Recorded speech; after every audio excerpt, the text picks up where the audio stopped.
Welcome to Keep the Faith Ministry News. My name is Sabrina Peterson, and I'm filling in for Pastor Mayer while he's on medical leave. For more than 500 years, the most popular and influential book after the Bible was The Golden Legend by Jacobus de Veragine. At the end of the 13th century, Veragine was grappling with how medieval Christians perceived time.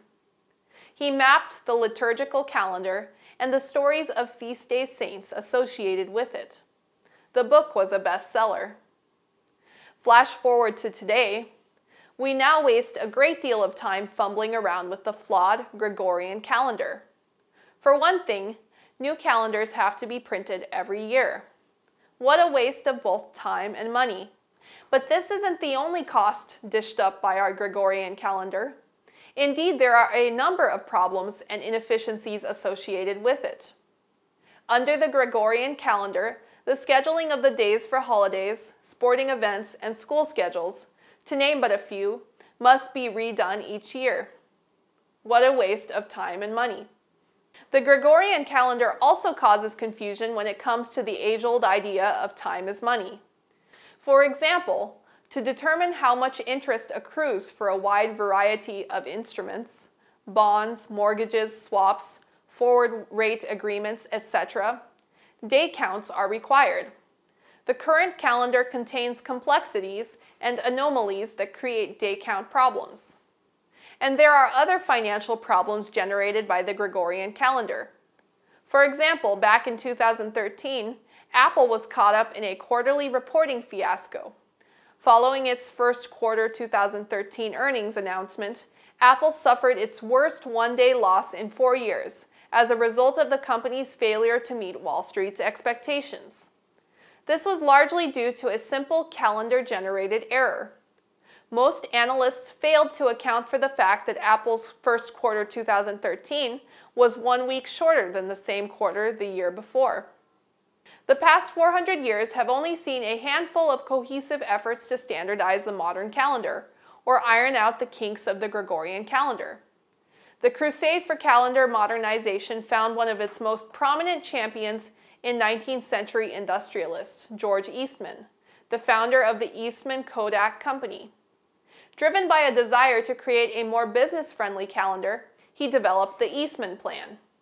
It was one of the first cogent models of a fixed or permanent calendar, and was designed to eliminate the practical and financial inefficiencies generated by the Gregorian calendar system. However innovative, the Eastman Plan was in many respects crude, failing most crucially to account for and preserve the Sabbath. Like many past attempts at calendar reform, the Eastman Plan was doomed by its failure to address religious and cultural concerns. Indeed, one of the major criticisms of such calendar reforms is that they interfered with religious days of rest, which play an integral role in the organization of economic activity, i.e., the work week. To solve the problems generated by the Gregorian calendar and avoid the Sabbath pitfall that plagued George Eastman, we developed the Hank Henry Permanent Calendar. The HHPC offers a comprehensive template for revising the contemporary Gregorian calendar. It adheres to the most basic tenet of a fixed calendar. Every date would fall on the same day of the week every year. So New Year's Day would always be a Monday. The year would be divided into 4 3-month quarters. The first 2 months of each quarter would be made up of 30 days. The third would have 31 days. So each quarter contains 91 days, resulting in a 364-day year comprised of 52 7-day weeks. This is a vital feature of the HHPC. By preserving the 7-day Sabbath cycle, and so not inserting extra days that break up the weekly cycle, it would avoid the major complaints from ecclesiastical quarters that have doomed all other attempts at calendar reform. There would be a disparity between the necessary length of our calendar, 364 days, and that of the astronomical calendar, 365.24 days. The HHPC would account for this by tacking an additional week onto every 5th or 6th year. So, there would be an extra 7 days added to the calendar in, for example, 2020, 2026, 2032, and so on. This additional week would serve the same purpose as the extra day we count in a leap year in the present system, and keep the calendar in line with the seasons. There is no reason why calendrical change cannot occur more rapidly today. Indeed, with the stroke of a pen, President Donald J. Trump could sign an executive order. With that, the HHPC would become the Trump calendar, a permanent calendar mandated for use by the U.S. government. Why not? After all, this is what Julius Caesar did on January 1st, 45 BC, when the dictator Perpetuo introduced the Julian calendar. The Hank Henry permanent calendar preserves the Sabbath by placing Sunday as the seventh day of the week.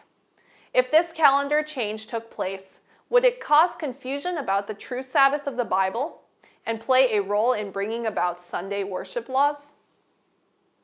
As the movement for Sunday enforcement becomes more bold and decided, the law will be invoked against commandment keepers.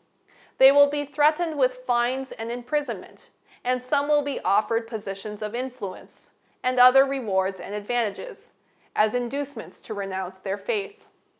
But their steadfast answer is, "Show us from the Word of God our error," the same plea that was made by Luther under similar circumstances. Those who are arraigned before the courts make a strong vindication of the truth, and some who hear them are led to take their stand to keep all the commandments of God. Thus light will be brought before thousands, who otherwise would know nothing of these truths. Great Controversy, page 607. This is Keep the Faith Ministry News. Thank you for watching.